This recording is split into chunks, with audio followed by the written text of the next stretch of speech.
What do you think won't exist in 2030?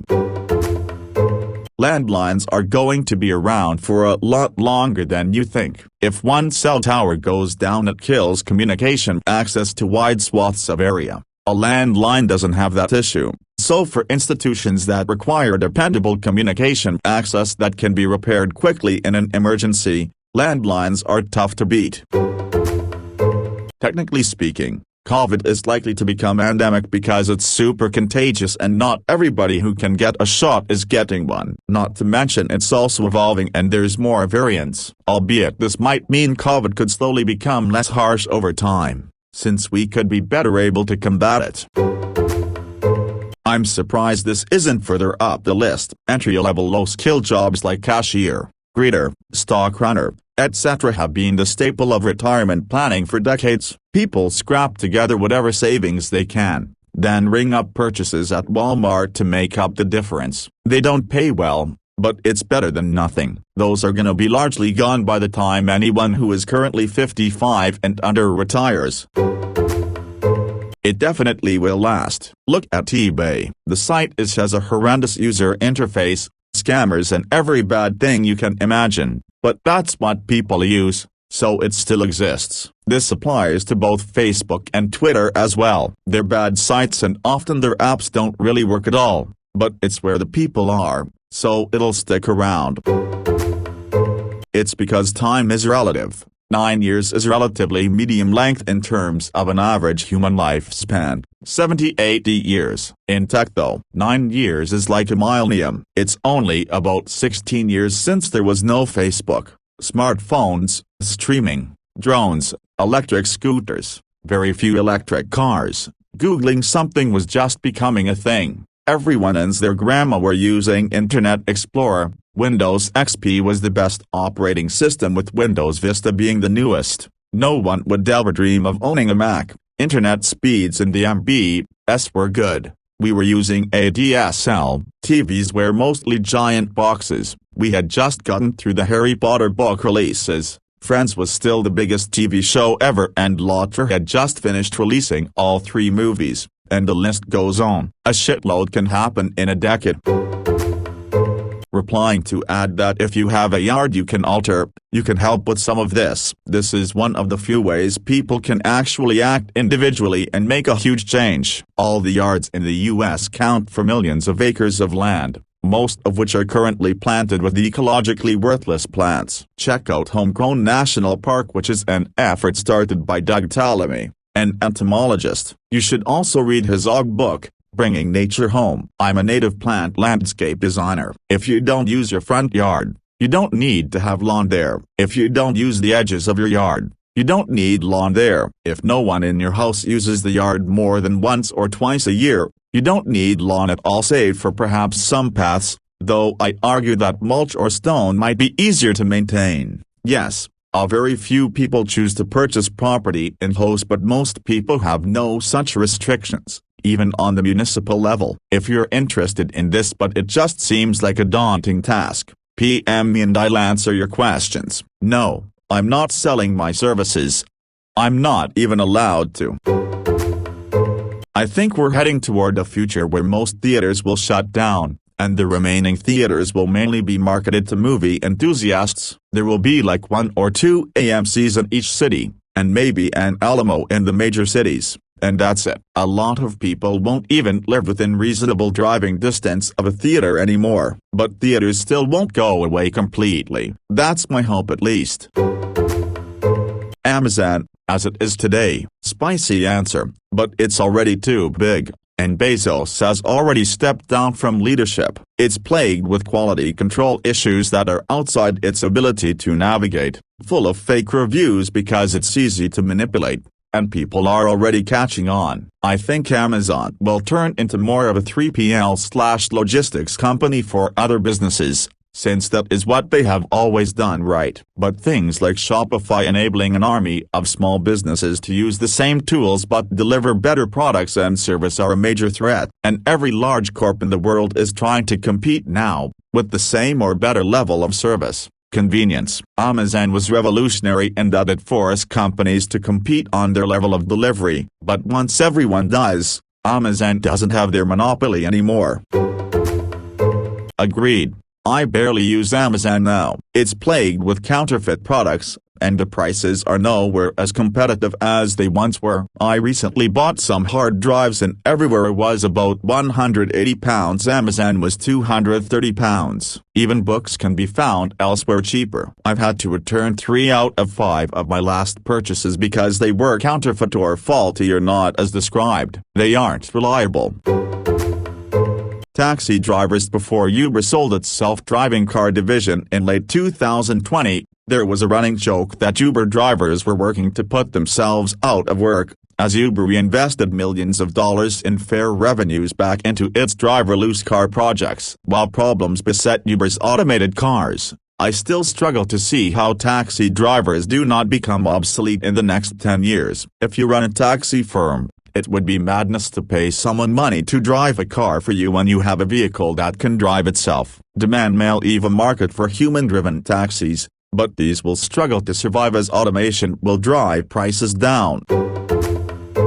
Brand new manual gearbox cars. Aside from the push for most manufacturers to go all electric by that time, manual gearboxes are fading away whether car enthusiasts want it to happen or not. For example, the MK5 Supra was and still is only sold with an automatic transmission currently, and I can't see why they would add one in now when they should have from the beginning, unless they analyzed the current and future markets and decided the manual option wasn't going to be financially viable. Sadly, I believe Generation Z will be the last generation to have the opportunity to learn to drive manual, apart from outliers like people in enthusiast families or professions like trades and farmers.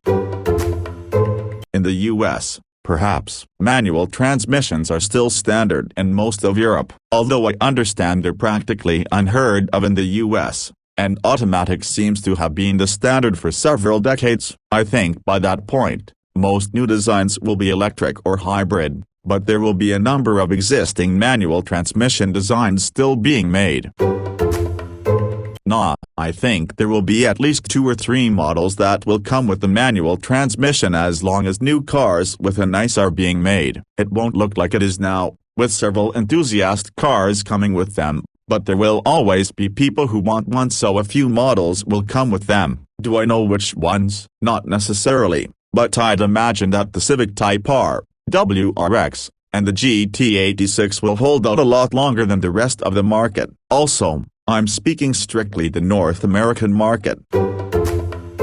Not sure if it's 100%, but pretty much all key fobs I know of still have a normal key inside them. There is usually, just on the driver's side, a small plastic bit near the door handle on the car you can pop off to reveal a keyhole. As far as I know, this is mostly just as a backup in case the fob dies, your battery runs out of juice, or some other software system failure. Likely this will not go away for safety and reliability reasons. Even if cars go the full just use your phone method, my guess is the vehicle would still come with a fob key for the above situations. Granted, everyone would quickly lose that fob key since they would probably only use their phone, but hey, it's the thought that counts.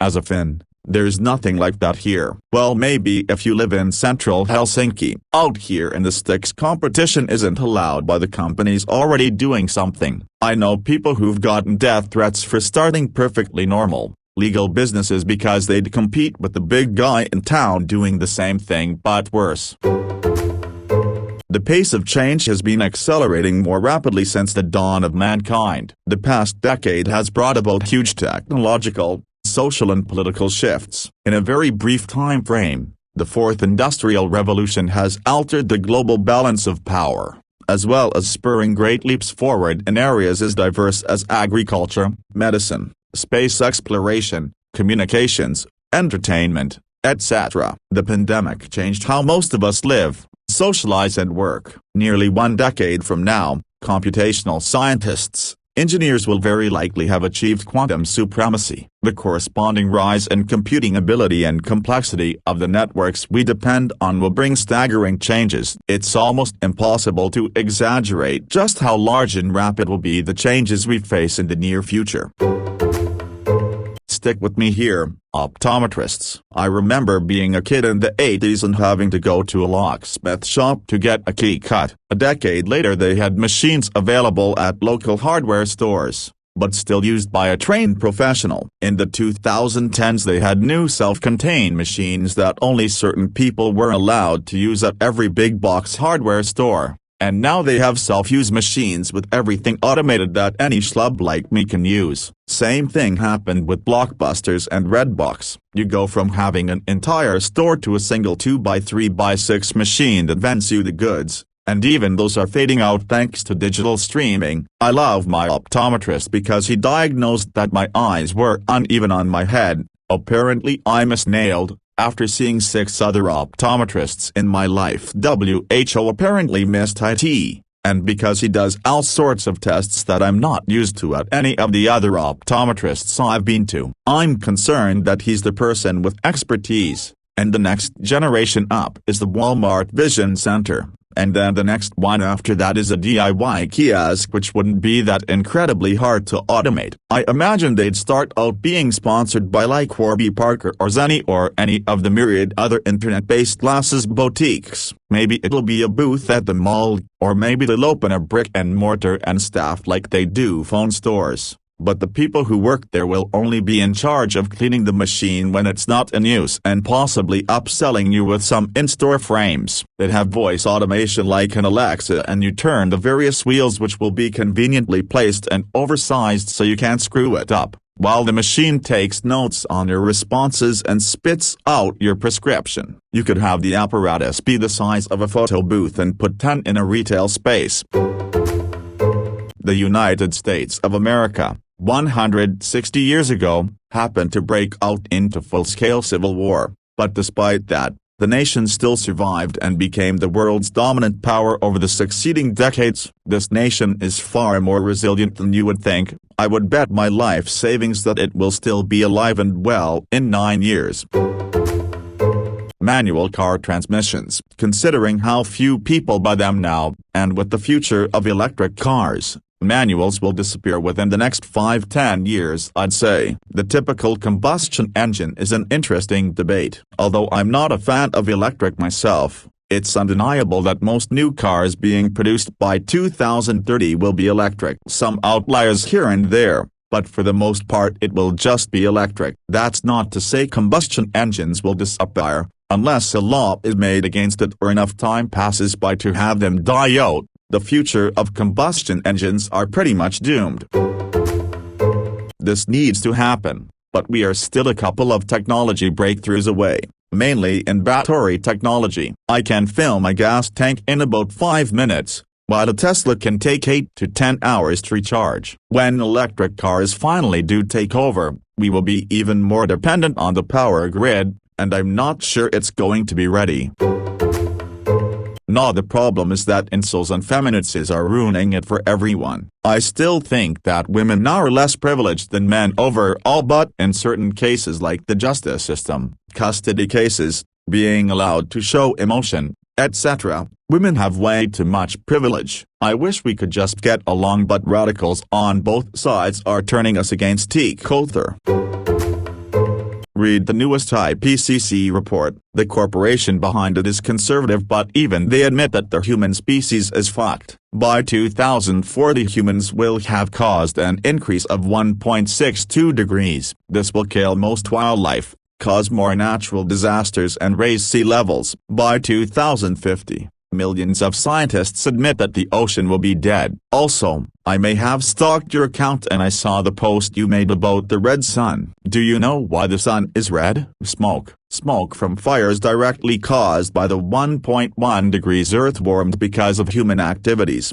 2019 to 2021 have been top 5 most wildfires in ever recorded history. Not to mention that 2021 isn't even in peak wildfire time yet. I'm sorry to be the bearer of bad news, but our lives will be over by 2060. The United States. At some point in this decade, the Fascist Party will succeed in preventing enough of a peaceful transition of power, through a combination of court stacking, gerrymandering, revocation of voting rights, legislation to ignore the will of the voters and arbitrarily decide on electoral votes, and tacitly condone right-wing violence, that what's left of democracy in this country will cease to function.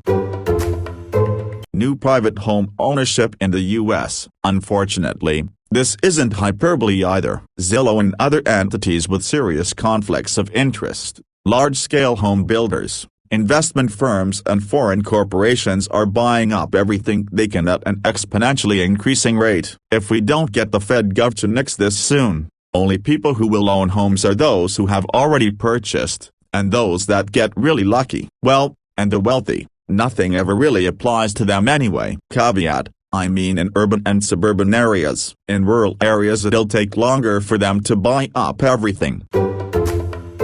Free speech, or, more specifically, freedom of speech as it relates to employment, insurance, credit, etc. I'd bet $20 that by 2030, everyone's going to have access to pretty much anything another person has ever said online and will use that info to discriminate against, or grant preferential treatment to, the person based on how that person's views align with the person doing the digging. Think China's social credit system. By the way, for those that don't yet know, China definitely has an influencing interest in this very website you're on right now. But it will get around the First Amendment because it's not the government doing it. Lots of folks love to parrot the "it's their platform, they can do what they want" rhetoric, which is true, but not exactly relevant when you're paying more for car insurance or you get declined a job because you once expressed an opinion that your insurer or employer found unfavorable. Just because you're not being imprisoned for saying or thinking the wrong thing,